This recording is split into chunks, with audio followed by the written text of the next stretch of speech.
quote, "By this edict which will prevail forever, with apostolic authority we declare," end quote. That's all Pope Benedict XII said to invoke his infallible teaching authority. He didn't issue any condemnations, and with that one line, Pope Benedict XII met all the requirements to speak ex cathedra. The words of Antipope Paul VI at the end of every Vatican II decree are even more solemn than the words of Pope Benedict XII. Thus they would undoubtedly qualify as ex cathedra if he had not been an apostate antipope. And as if this weren't enough to prove that Antipope Paul VI did bind his subjects to the heresies of Vatican II, and therefore could never have been a true pope, we quote his closing brief at the council.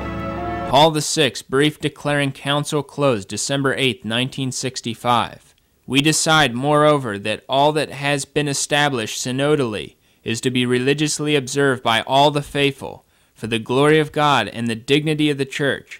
We have approved and established these things, decreeing that the present letters are and remain stable and valid, and are to have legal effectiveness, and so that, as it be judged and described, all efforts contrary to these things by whoever, or whatever authority, knowingly or in ignorance, be invalid and worthless from now on.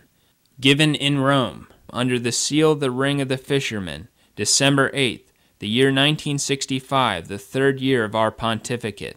End quote. There you have it. The apostate Second Vatican Council is to be religiously observed if you accept Antipope Paul VI. But what about what Antipope Paul VI said in his general audience on January 12, 1966? That Vatican II had, quote,